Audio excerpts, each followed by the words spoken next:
es un honor y al mismo tiempo un acontecimiento el poder estar nuevamente aquí. He estado más de una vez en Bolivia, pero me acuerdo justo en aquel curso que hace muchos años dicté sobre el pensamiento de Marx en la Universidad San Andrés, y para mucha, así como diríamos, sorpresa mía, al fin de ese seminario, el rector de la universidad y otros me otorgaron el título de doctor honoris causa. Eso significa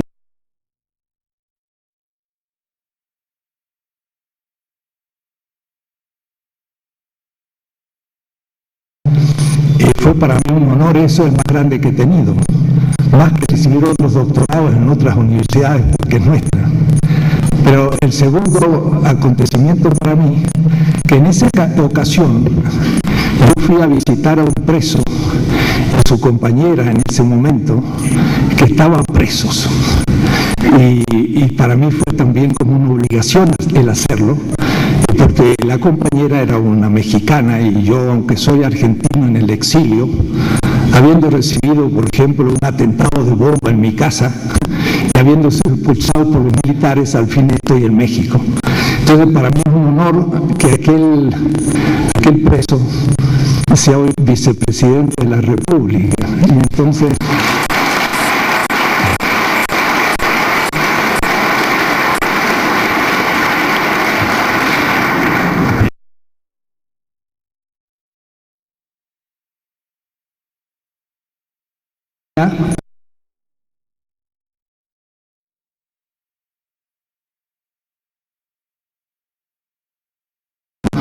una primavera política. En las últimas 2 elecciones presidenciales del continente, en todas, menos una, justamente la mexicana donde yo me encuentro, y ciertamente por un fraude, se han elegido gobiernos de centro izquierda. Para algunos, muy a la izquierda, pues son solo gobiernos de centro izquierda. Pero viendo la historia latinoamericana, eso es un acontecimiento único. De tal manera que estamos viviendo la experiencia de una izquierda que, estando en la oposición, ahora toma la responsabilidad del gobierno, y eso es un cambio completo de actitud, pero también es un cambio teórico fundamental, porque no es lo mismo criticar algo que ahora tener que conducirlo. No es lo mismo criticar al Estado que tener que construirlo. Y entonces creo que estamos en una situación también de gran creatividad práctica, en donde se cometen grandes aciertos y se cometen también grandes errores. Pero los errores, saben los políticos, son la mejor escuela. Y estamos cometiendo errores también en este proceso de aprendizaje de un gobierno.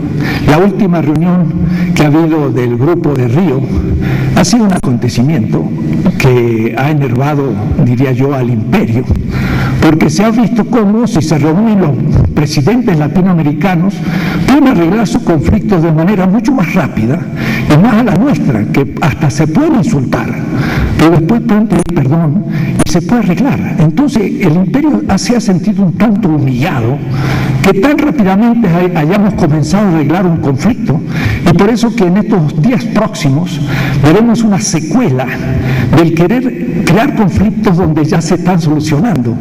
Esperamos una conferencia sobre el terrorismo del señor Bush en el Pentágono, y es peligroso lo que pueda decir si es que empieza a fijarse en América Latina. Pero este no es el tema, sino el contexto de una cuestión más teórica, pero que está en debate, que son los conceptos de pueblo. ¿Qué es pueblo? La cuestión popular nunca fue una cuestión teórica, pero creo que comienza a aclararse. ¿Qué es lo popular? Y distinguirlo de populismo. Y también habrá, claro, populismo de izquierda o de centro izquierda y populismo de derecha. Entonces el thatcherismo fue un populismo. En Santa Cruz, aquí en Bolivia, también puede haber un populismo de derecha. Entonces, el populismo tiene muchas maneras de presentarse y sería bueno el entender lo que significa. Yo no acostumbro a leer, pero en este caso voy a leer algo, porque mi texto tiene casi 20 páginas. Si me permiten, voy a ocupar una hora. Empezamos un poco tarde, pero el tiempo académico no es el tiempo político, así que hay que habituarse al tiempo político y por lo tanto empezamos cuando empezamos. Son las 8 menos 5, denme ustedes una horita para redondear la idea y después podríamos escuchar algunas reflexiones del señor vicepresidente. Voy a presentar 5 tesis y voy a acelerar algunas y voy a detenerme más en otras. La primera, el populismo histórico de ayer, la categorización adecuada de un proceso legítimo. Pues si en América Latina ya llamamos en las ciencias sociales populismo a algo acontecido aproximadamente con diferencias entre 1930 y 1954, por poner unas fechas. En México comenzó quizás en 1910 con la Revolución Mexicana y en el 54 sí empezó el fin del populismo con el golpe de Estado de Castillo Armas contra Arbenz y fue la primera intervención norteamericana en nuestro continente y en aquel libro de Asturias tan importantes en que decía un criollo blanco: qué bonito es el ruido de los aviones americanos que tapan los tambores de los indios. El ruido de las bombas tapan el tambor de los indios. Es una gran obra literaria guatemalteca. Con la caída de Arbenz comienza como un dominó la caída de todos aquellos gobiernos que se los ha denominado populistas, pero yo diría como una categorización legítima y que vale en las ciencias sociales. ¿Qué es lo que aconteció? Para resumirlo y no leer el texto. Estados Unidos gana la guerra, dicha mundial, porque actuaron ellos. Nosotros no intervenimos, pero como no éramos nada, fue mundial. Es decir, hablar de una guerra mundial es ya ningunearnos, que nosotros no intervenimos. Fue una guerra intracapitalista por la hegemonía mundial. La que perdió la guerra, la segunda llamada, fue Inglaterra. La que la ganó fue Estados Unidos y de inmediato reorganizó la geopolítica mundial. A su enemigo en Europa, Alemania, le creó todo el plan Marshall y lo levantó contra la Unión Soviética. A su enemigo en el Oriente, que era el Japón, lo levantó contra la China de Mao, y esto le llevó exactamente del 45 al 54, 9 años. Cuando Estados Unidos rearmó la hegemonía capitalista mundial, miró a la periferia, a América Latina. ¿Y qué había pasado? En América Latina habíamos vivido un sueño de liberación, más o menos liderada por ciertas burguesías que podrían llamarse o no nacionalistas, y que fueron, entre los mejores ejemplos, Vargas, el Estado Nuevo, que justamente ocupa la etapa 1930-1954, Cárdenas, del 34 al 48, y crea todo un sistema populista del PRI que funciona hasta el 60 o 70 y después se corrompe. Tardíamente, primero Irigoyen y después Perón en Argentina, y cada país, ustedes también tienen la revolución aquí del MNR, hubo en toda América Latina revoluciones que permitían, por la expropiación justamente de los energéticos, crear un cierto mercado nacional, eran antiimperialistas contra el mundo anglosajón y permitían una cierta independencia, la ilusión de la independencia mientras que ellos estaban en su guerra. Y entonces esto es lo que se puede llamar el populismo en su sentido auténtico y que yo creo que es válido.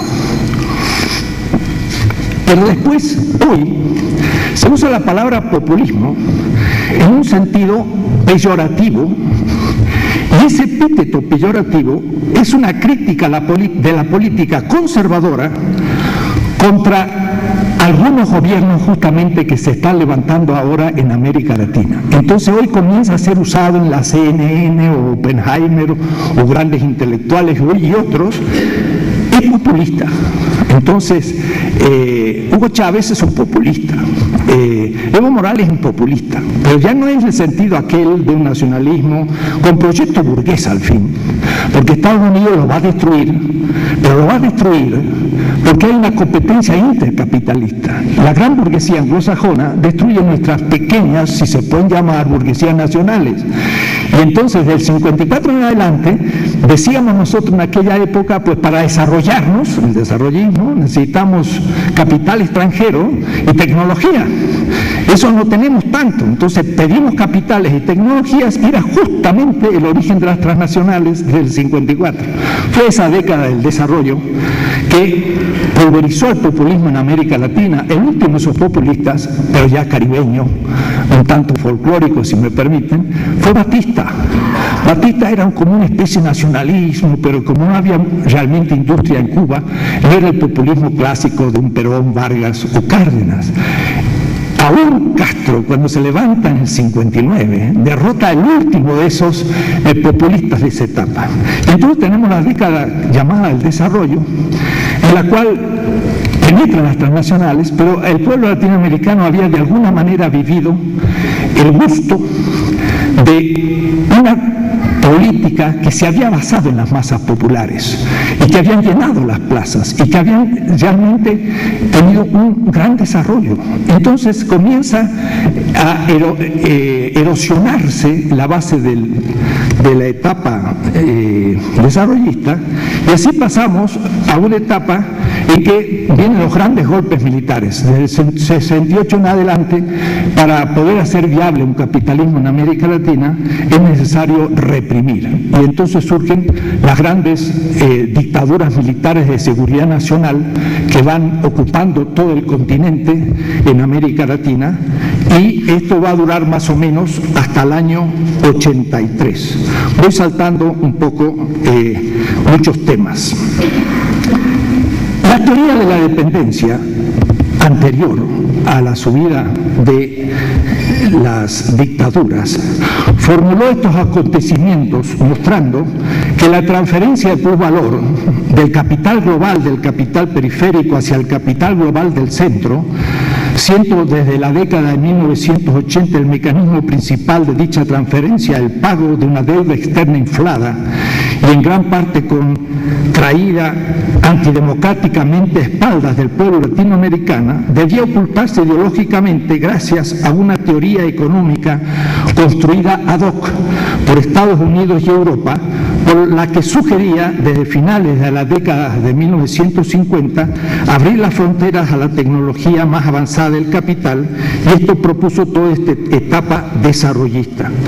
Pero a la caída de las dictaduras militares, que no pudieron solucionar la situación, que aumentaron la deuda, que se hacían ingobernables, comenzó lo que podríamos decir en América Latina la instalación de dictaduras formales, de democracias formales posteriores a las dictaduras del 83 hasta el año 2000, y significaron una apertura política de la vida pública no aterrorizada ya por la represión militar, lo que dio un ambiente de aparente libertad que permitió consolidar la conciencia de legitimidad del deber pagar la deuda, esa cuantiosa deuda. Es decir, que la deuda contraída por los militares en Argentina o en Brasil o en otros países, o por el propio PRI en México, que era enorme y que lo estaba y que lo exigía al pueblo de ser pagado por un gobierno ilegítimo, ahora se legitimaba, y entonces el gobierno ilegítimo tenía que seguir pagando la deuda.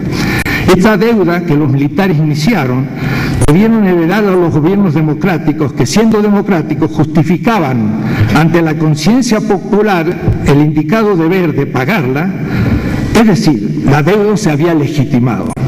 Esos gobiernos formales democráticos que empezaron a surgir en toda América Latina fueron lentamente volviéndose ortodoxamente neoliberales, cuyos ejemplos prototípicos fueron los gobiernos privatizadores de los bienes públicos como Carlos Menem, y ahora vemos que Repsol español lucha por el gas boliviano, y es YPF, Yacimientos Petrolíferos Fiscales, fundados por Irigoyen, que había nacionalizado la energía, pero que Menem la privatizó y se los regaló en cierta manera a los españoles, que se lo dan ahora de país petrolero, y por eso hasta quisieron intervenir en la guerra de Irak a ver si les tocaba un poquito de petróleo.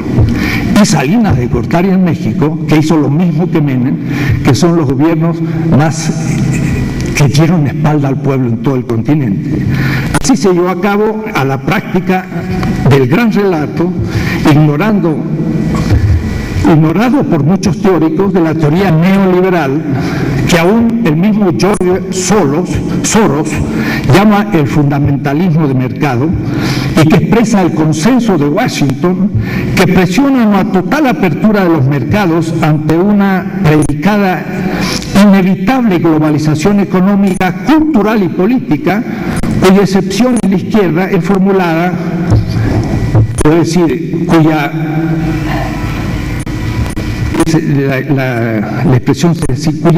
expresión en la izquierda es formulada por Negri y Hart. Porque lo paradójico del pensamiento de Negri es que él también piensa que el Estado, que se llamaba nacional, pero también cuando es plurinacional le vamos a llamar el Estado unitario, pues propone el debilitamiento del Estado unitario en favor de una política mundial bajo el techo del imperio, donde no hay ciudadanos nacionales, sino ciudadanos globalizados o mundiales. La reacción ante la obra Imperio fue que el Estado, en Bolivia se llama unitario, es el último reducto de defensa de los derechos de un pueblo, que es verdad que puede ser utilizado por las burguesías para dar espalda al pueblo, pero también es el último respaldo del pueblo para defenderse del imperio real, no aquel estratosférico, sino norteamericano, militarizado, y de sus corporaciones, de tal manera que hay todo un tema teórico donde paradójicamente una cierta izquierda y extrema coincide con el neoliberalismo en el debilitamiento del Estado. Y esto es muy perjudicial cuando la izquierda toma el poder, o decir, ejerce el poder delegado del Estado al servicio de un pueblo, porque se tiene un concepto negativo del Estado. Pero esto sería un tema largo. Ahora el calificativo de populismo había cambiado absolutamente el significado. Se había producido un deslizamiento semántico, una redefinición política estratégica del término. Ahora populismo, hoy, usado por los medios de comunicación, las grandes televisoras y demás, significa toda medida o movimiento social o política que se oponga a la tendencia de la globalización tal como la describe la teoría en base al consenso de Washington, que significa la privatización de los bienes públicos de los estados periféricos, la apertura de sus mercados a los productos del capital del centro, y que niega la priorización de los requerimientos y las necesidades de las grandes mayorías de la población, empobrecida por las políticas adoptadas por las dictaduras militares desde aproximadamente hasta 1984 y aumentadas posteriormente por las decisiones de reformas estructurales dictadas desde los criterios de una economía neoliberal.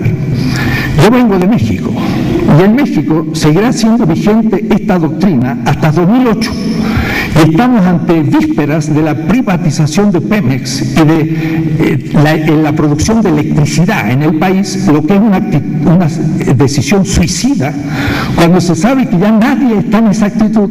El gobierno de Calderón está todavía en la posición de Carlos Salinas o de Carlos Menem en la privatización de la enorme riqueza petrolera del país, ajustándose a los criterios del consenso de Washington.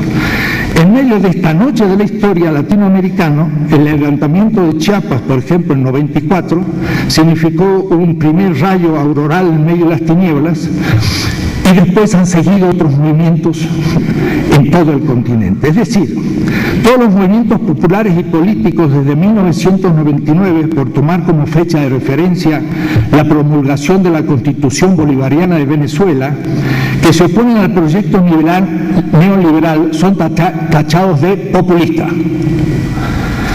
En este sentido, la ciencia social con pretensión de tal debería retrasar su uso porque no cumple con la claridad semántica de ser una denominación que tenga un contenido epistemológico preciso. Se trata simplemente de un insulto, de un enunciado ideológico encubridor para justamente confundir al oponente, que sería el pueblo. Claro está que su uso es casi unánime entre los medios de comunicación al servicio del capital central y periférico de las teorías construidas ad hoc, porque nos piden que nos abramos nosotros nuestros mercados, pero ellos son cada vez más proteccionistas de su propio mercado. Es decir, que hay una duplicidad teórica que nuestros alumnos, cuando van a Estados Unidos a aprender, les enseñan algo que justamente traicionará a sus propios países, continuamente usada por los grupos dominantes políticamente que se oponen a los movimientos populares que luchan contra la teoría y la práctica del consenso de Washington. Hoy se juzga negativamente a los movimientos sociales y políticos críticos como populistas, cuando fueron en el pasado criticados los populismos históricos del año 30 como dictaduras militares.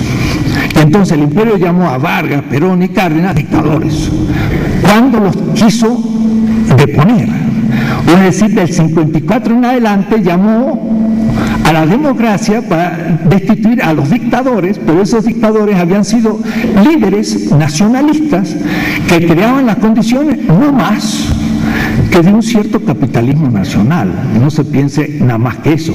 Pero eso ya es un avance con respecto a un capitalismo colonial. La obra tan meritoria de Ernesto Laclau, La razón populista, como toda la producción teórica de este autor, intenta rescatar el sentido positivo de la denominación populista. Por eso le llama su obra Razón populista.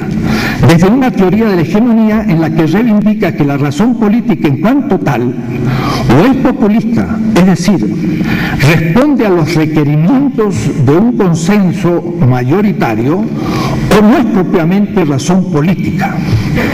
Esto ustedes lo van a ver la próxima semana y podrán discutirlo más. Es decir, populista significa prácticamente la razón política, en su sentido positivo, aunque también hay unas aplicaciones negativas. Es decir, la razón política es siempre razón populista y no otra cosa. Es aquí donde empieza una nueva problemática y nos encaminamos entonces a una tercera parte, una tesis en esta contribución. La primera es un auténtico populismo que hay que rescatar. La segunda es que hay un uso defectuoso de la palabra puramente ideológico. La tercera sería romantizar, es decir, darle un nuevo sentido a la categoría política de pueblo y popular, pero en mi caso no aceptar la denominación de populista. Ahí empieza un debate. Es decir, para mí populista va a ser una denominación negativa que quiero distinguir de popular y pueblo. La cuestión estricta de filosofía política latinoamericana, debo decir que esto no interesa en Europa ni en Estados Unidos, están en otros temas.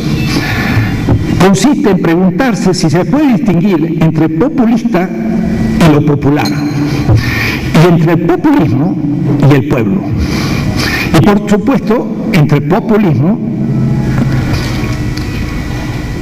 y popular. Todo parte de una pregunta: ¿a qué se denomina pueblo? Este es un tema muy viejo ya, pero que no ha logrado, sino hasta hace muy poco, empezar a tener cierta claridad, pero no creo que la haya logrado del todo.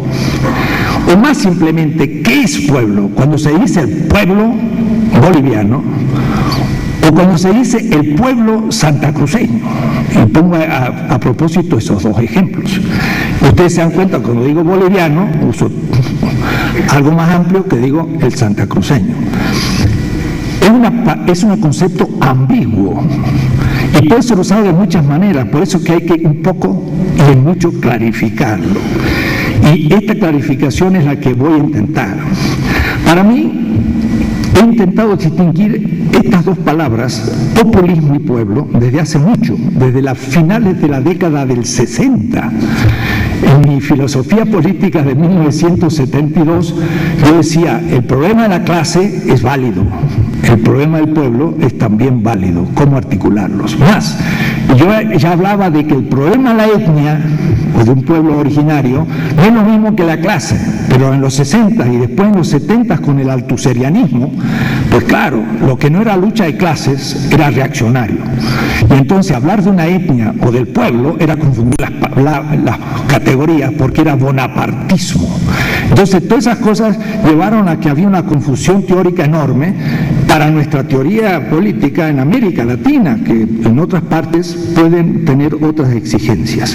Es decir, para mí es un tema que he trabajado más de 40 años, me ha llevado a buenas enemistades teóricas y hasta libros que me dejaban pues mal, pero parece que el asunto se va abriendo camino. Tanto el populismo, aun cuando fue usado adecuadamente en el populismo histórico la década de 1930, como la categoría política de pueblo, deben aclararse, lo cual permitiría como corolario distinguir por su parte entre lo populista y lo popular. Sería la temática que podría denominarse la cuestión popular. Así como hubo cuestiones tradicionales en el pensamiento de izquierda, la cuestión del socialismo en un solo país y la cuestión nacional, nunca hubo esta cuestión popular, la planteo. La cuestión popular en el sentido tradicional de las grandes cuestiones que debatió el marxismo histórico. En efecto, la cuestión priva entonces preguntarse por el significado de esta categoría política. No es una categoría estrictamente económica, sino político-cultural. Y por eso entonces que hay que saber articular categorías como clase, que son económicas, con categorías culturales como etnia o una nación originaria, a pueblo.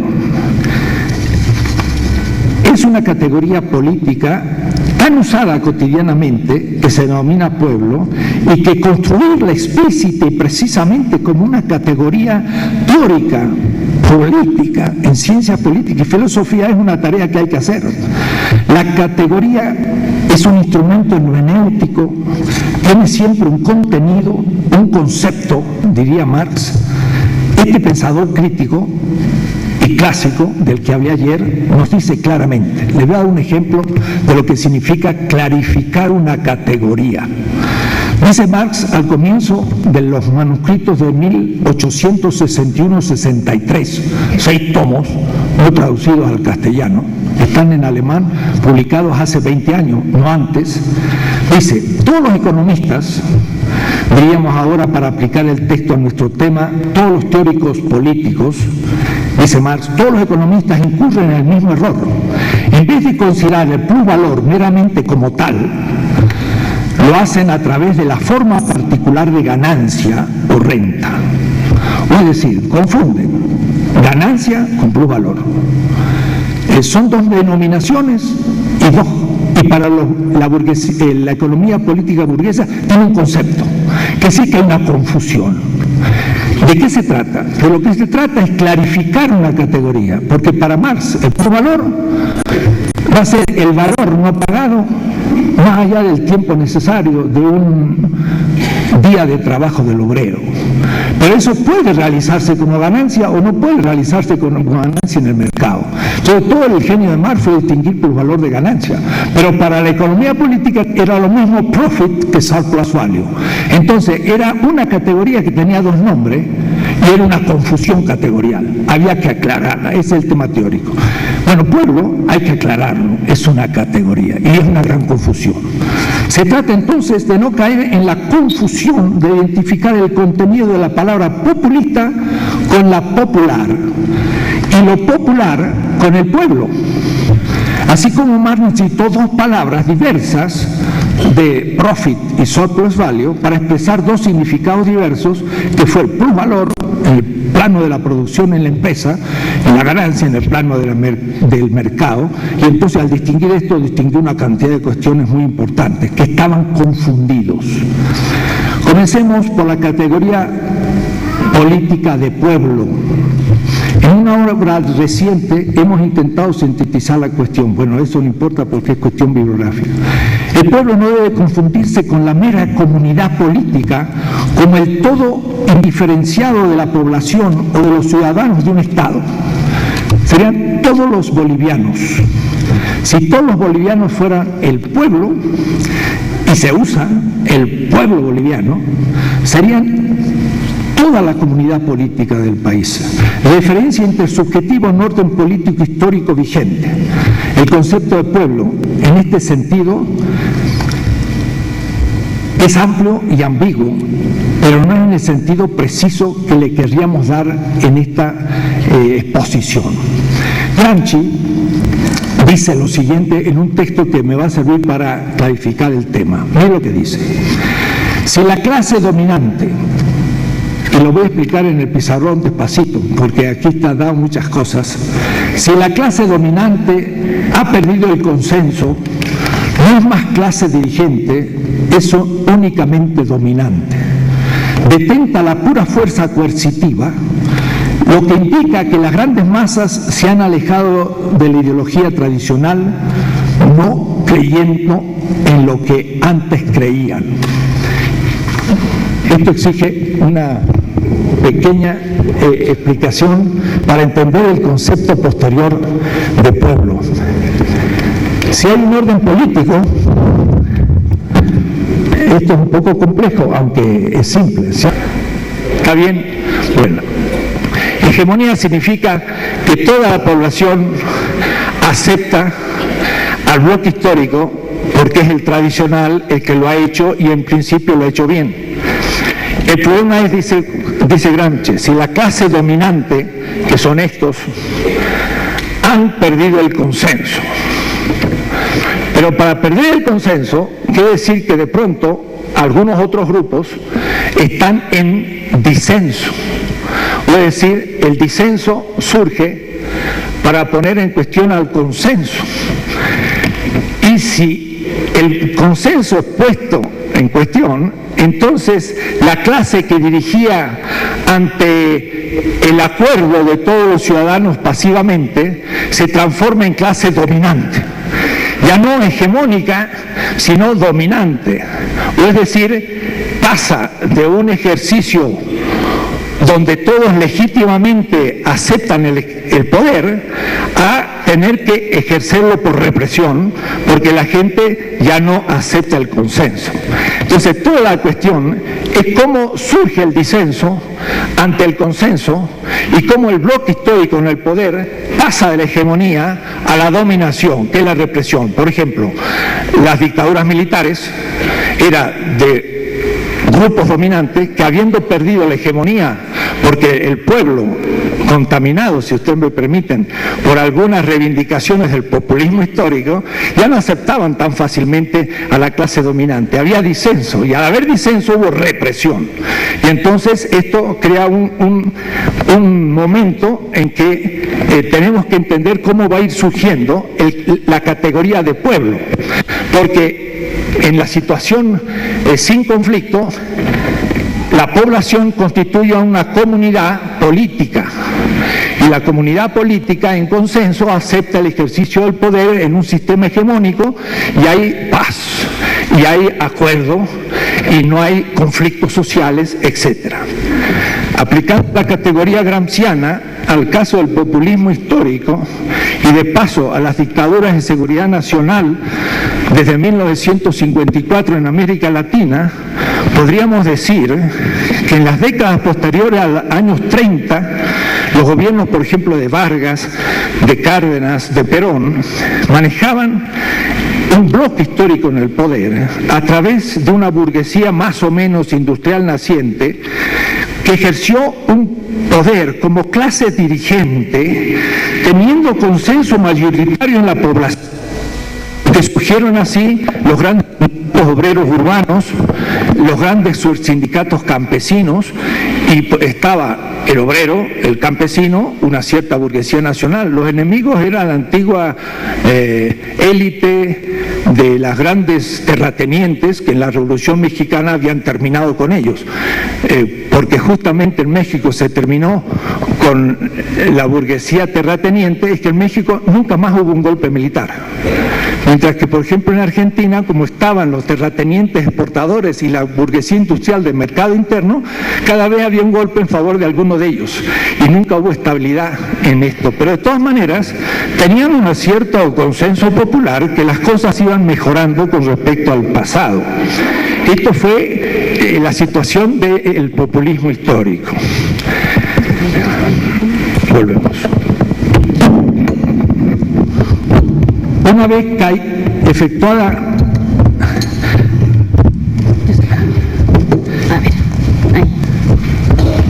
la clase se transforma de hegemónica en dominante cuando ya no hay consenso.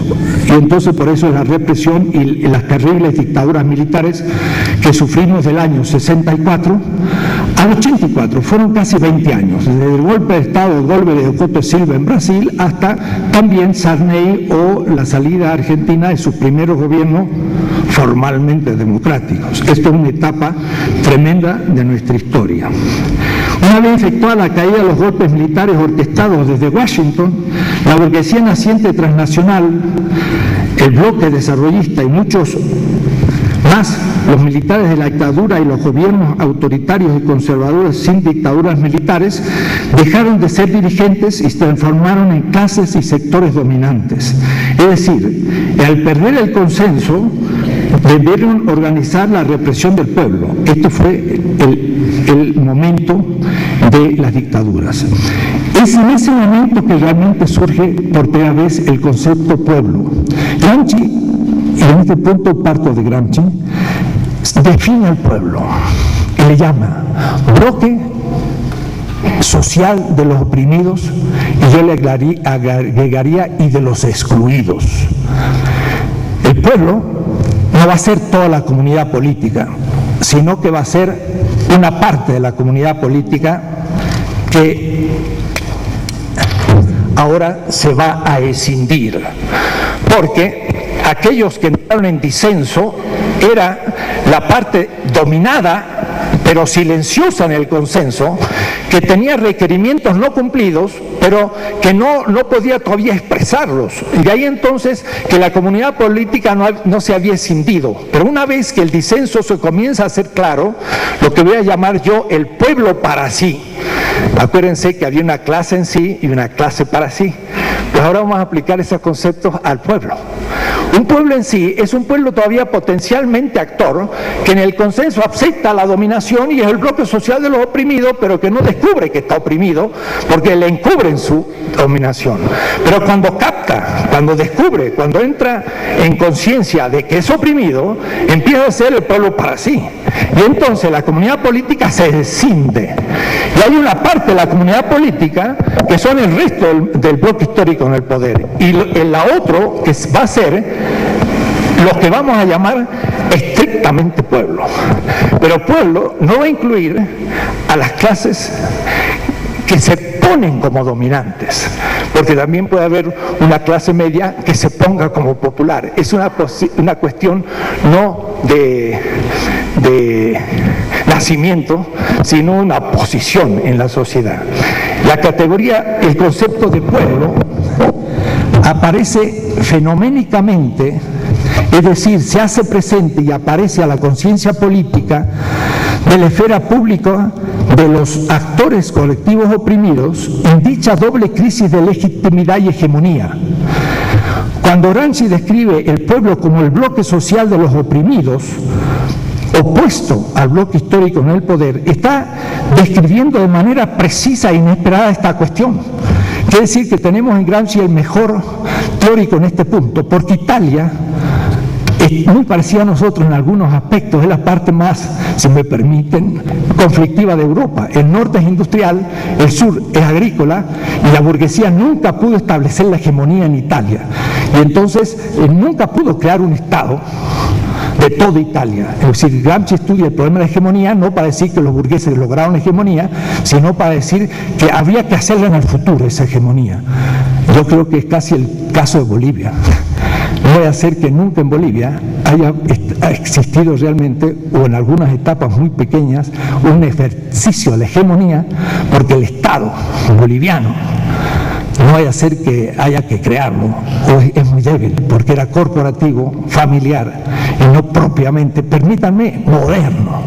Pero moderno no significa liberal, significa apropiarse de la ventaja de la modernidad para construir algo nuevo, distinto, que yo ya armaría transmoderno, porque debe surgir de una propia historia y no de imitación. No es liberal el Estado moderno, pero, en fin, vamos a tener que poder discutir estos temas.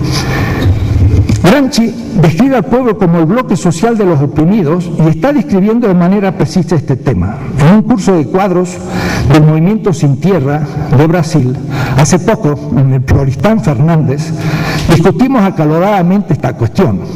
La categoría política de pueblo no puede confundirse con la categoría económica de clase. Me acuerdo cuando en el 94 en México surgió el zapatismo, éramos como 50 intelectuales de izquierda y decían, ¿y qué es esto? Y dije, mire, le propongo un tema, y di una charla así en el grupo, etnia y clase, y diferenciando lo que significa. Y cómo Marx hubiera trabajado el tema de la etnia, lo que nunca trabajó, pero cómo lo hubiera hecho sin contradecir su categoría. Eso es lo que se trata ahora, hay que inventar. Pueblo no es clase, porque una es una categoría económica y la otra es una categoría política. La clase obrera es el conjunto de los sujetos del campo económico que son subsumidos por el capital, transformándolos en trabajadores asalariados que producen real, formal y materialmente el plusvalor de las mercancías. En el campo político, no en el campo económico, debe distinguírselo formalmente del campo económico, aunque están ligados y se articulan. La confusión de ambos campos es una de las falacias de una cierta extrema izquierda economicista existente también en América Latina, que creen que si no se habla de clase, usted es populista, pero populista ni en el primero ni en el segundo sentido, sino en el bonapartismo europeo, que no tenemos nada que ver con él, porque el populismo de un Perón o un Cárdenas no es bonapartista, sino que es un fenómeno muy distinto al bonapartismo, para el cual la izquierda a veces no fraguaba sus categorías apropiadas. Se dan cuenta que lo que estoy hablando es de invención de nuevas categorías a procesos revolucionarios nuevos. La categoría en un campo no debe atribuirse para usarse ligeramente ni superficialmente en otro, aunque siempre se determinan. Lo económico determina materialmente al pueblo, formalmente determina a la categoría material de clase políticamente en el otro campo.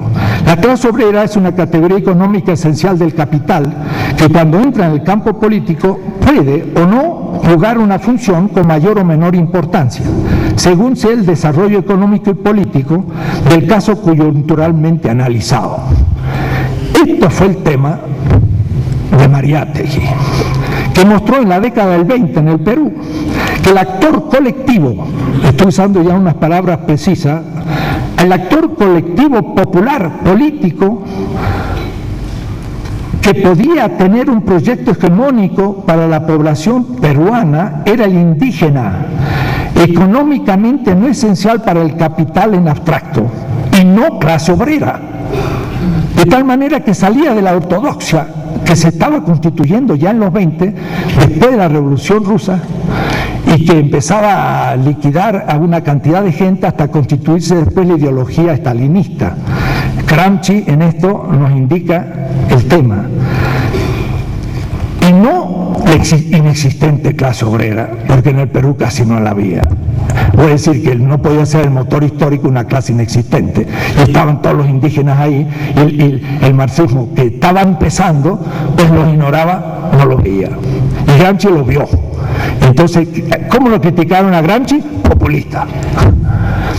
Y a Marx lo hubiesen criticado de populista, porque Marx era muy amigo de Danielson y de los populistas rusos. Se puso a estudiar ruso. He visto sus documentos inéditos en el archivo de Sloterdijk. Marx se puso a estudiar ruso para leer a Danielson y a todos los eslavófilos, los populistas rusos, y se dio cuenta que tenían razón. Y cuando Vera Zasulich le pregunta a Marx si se puede pasar de la Obshchina, que es la comunidad tradicional rusa, que sería como nuestras comunidades indígenas, al socialismo, contra todo el marxismo posterior, Marx dijo que sí, que se podía pasar. Y la Vera Zasulich agarró el texto de Marx, se lo puso en un cajón y se descubrió en el 1924. Plejánov estaba en contra de Marx. En el fondo se lo hubiera criticado el populista también, porque concebía la cosa de otra manera que la ortodoxia que fue surgiendo después.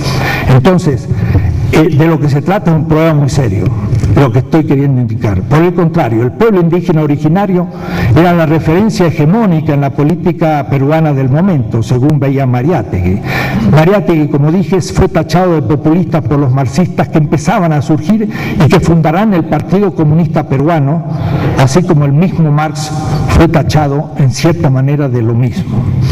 Además, estos ortodoxos peruanos confundieron el populismo de la periferia con el capitalismo entre guerras, con el bonapartismo del siglo XIX y con los fascismos europeos del siglo XX. Entonces llamaron a Cárdenas y a Perón y a Vargas fascistas. Claro que te emparentaban por muchas tesis al fascismo. Protegían el mercado nacional, eran nacionalistas, volvían a su historia, pero la única diferencia es que Hitler y Mussolini se querían hacer imperio y los nuestros usaban el nacionalismo como emancipación. Entonces eran burgueses, es verdad, pero no eran fascistas, era una cosa muy distinta, pero no había categoría, se los clasificó. Entonces, ¿qué pasó con los partidos comunistas? Pues estuvieron en contra de todos estos movimientos y se aliaron a los grupos justamente que eran los burgueses del momento o del pasado. Esto digo para que se vean cómo en el mundo periférico como América Latina hay que descolonizar las categorías, pero epistemológicas, porque a veces somos también coloniales con respecto a una izquierda europea o norteamericana. Ciertos marxismos ortodoxos a ultranza actuales siguen señalando a la clase obrera como el sujeto histórico en última instancia de todo el proceso político transformador, no reformista y revolucionario. En abstracto y en sentido estricto en el campo económico, la clase obrera es, con la clase burguesa, el componente constitutivo esencial del capital y su intervención sería definitiva para la destrucción del capital, es decir, sería una última instancia de la praxis social económica. Pero en algunas coyunturas históricas, en un nivel concreto y en el campo político, la clase obrera puede no ser no solo la última instancia, sino ni siquiera el momento de referencia fundamental. Esto se ha visto en casi todas nuestras últimas revoluciones, la zapatista, antes la sandinista y qué decir la China, etcétera, etcétera. En la revolución tal como lo concebía Mariátegui en el Perú, o en la revolución china o sandinista, o en la revolución boliviana liderada por Evo Morales, etcétera, la clase obrera no puede jugar una coyuntura histórica central como sujeto histórico, aunque debe jugar una función como mineros y otras cosas. Así que sigue funcionando como una referencia. Lo cierto es que siempre en concreto, y históricamente y políticamente, fue el pueblo, el actor colectivo que hizo toda esta revolución. En la Declaración de La Habana es interesante, en la primera página, Fidel Castro tiene un discurso y usa 25 veces la palabra pueblo cubano en la primera página. Y Fidel Castro dice, pueblo, cuando de lucha se trata.